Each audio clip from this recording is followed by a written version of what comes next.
Спортсмен из Гагаузии Николай Гайдаржи впервые принял участие в чемпионате Молдовы и завоевал первую золотую медаль. Он более года занимается смешанными единоборствами и планирует, как и его одноклубники, выезжать на международные и мировые соревнования. Для меня соревнования прошли хорошо, я не волновался. Провел 2 боя, тренировался.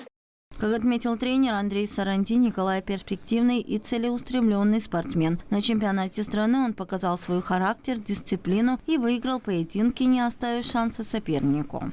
Я считаю, что Николай очень достойно выступил. Это был первый чемпионат Молдовы.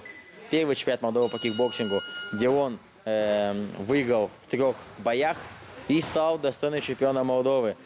8 лет – это очень хорошее достижение для 8 лет его.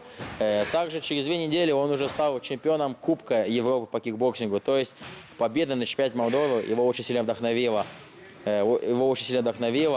И через 2 недели он вновь одерживает триумф и становится чемпионом Кубка Европы. Сейчас держит этот кубок с уверенностью в руках.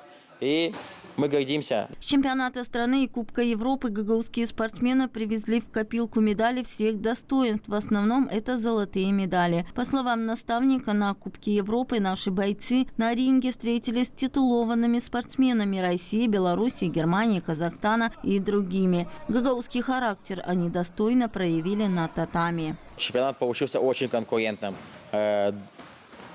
Не всегда так получалось, что много конкуренции на чемпионате Молдовы. В этот раз получился очень конкурентный чемпионат Молдовы. Были ребята, у которых были по 4 боя до того, чтобы взять золотую медаль. По 4, по 3 боя. И это довольно-таки был тяжелый путь до золотой медали.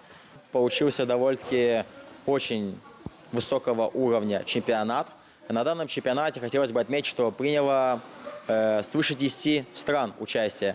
К нам в страну приехал Казахстан, Азербайджан, Болгария, Румыния, Венгрия, Германия, Беларусь, Россия и даже с Украины. Это вот кого я прямо сейчас могу назвать. Я даже не ожидал, что столько стран к нам приедут. И это было очень интересно видеть столько стран в нашей стране. Для ребят это был очень хороший опыт, потому что некоторые еще не имели опыта боксирования с бойцами из-за границы. Кикбоксеры отметили, что команда «Огус Файт» выступила на соревнованиях на высоком уровне. Практически все участники привезли медали в копилку автономии. Кто-то одолел своих соперников во всех спаррингах, кому-то пришлось где-то уступить. Но, как подчеркнули ребята, в любом случае это большой опыт. Он делает их сильнее. Я пошел очень хорошо. Я провел один боец был с Рязани, а второй с Кишинева. Я их выиграл по баллам. Бои были для меня серьезные. Кубок Европы прошел на высоком уровне. Я провел 3 боя. Соперник был из Приднестровья, из Белоруссии и Румынии. На Кубке Европы одержал 2 победы и 1 проиграл. 1 я выиграл и 1 проиграл. Мне не хватило веса, когда у меня были соперники в категории 30 килограмм. Я весил 26, и я проиграл из-за весовой категории. Я провел 3 боя, откуда мои соперники были из Казахстана, из Приднестровья и из Румынии. И я одержал победу и стал первым на Кубке Европы. В любом случае, каждый спортсмен опытный по-своему. Да, эти спортсмены являются чемпионами в своих странах.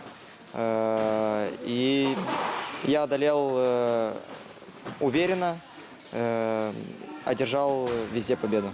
2 бойца клуба Федор Казанжи и Стас Вербин сейчас готовятся на чемпионат мира, а юные спортсмены будут готовиться к соревнованиям по муай-тай. Как отметили ребята, формула успеха у всех своя. Но самое главное – это ежедневные тренировки, характер и дисциплина. Зинаида Канцер, Александр Глеков, Алексей Герчук, РТ Новости.